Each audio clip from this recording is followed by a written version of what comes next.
Hello, it's Thursday, July the 15th. We're halfway through July already. The summer is advancing, and we're in the 44th chapter of Isaiah. And I want to pick it up in the section that begins at verse 21.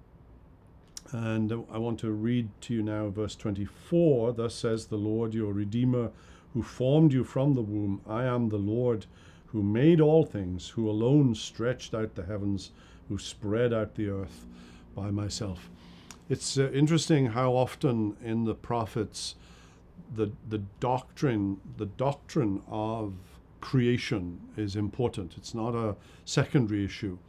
That the reason why there is something and not nothing is that God made it, God formed it, God created it, He brought it into being. And the doctrine of creation reminds us that we are not God. It reminds us of the creator-creature distinction. It reminds us that we are His creatures, made by Him to honor Him and glorify Him, and to remember that all the days of our lives. And it's that very fact of the greatness of God, the immensity of God, that He's all-powerful and all-knowing and everywhere present. And J.B. Phillips, the great popularizer of the gospel in the 20th century, wrote a wonderful book called Your God is Too Small. And in this section, at verse 28, at the end of the chapter, Cyrus, this man is first named, and he's going to be talked about more in the next chapter.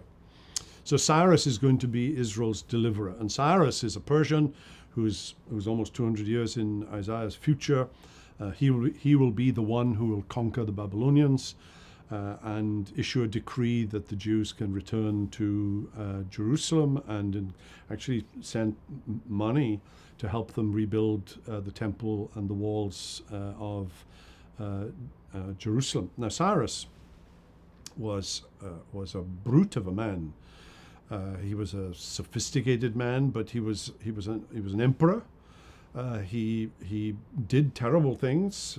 He had people killed simply for the sake of expanding his kingdom. Killed, murdered, raped, pillaged, everything that war is.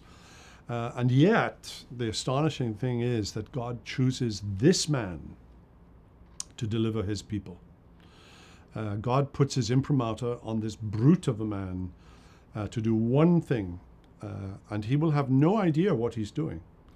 Now, whether he knew that Isaiah had prophesied this, perhaps he did, and perhaps somebody told him so. But it's fascinating that God can use otherwise wicked people to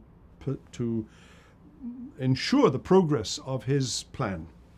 And ensure ultimately the progress of His plan to save His people, to build His church, and that the gates of hell will not prevail against it.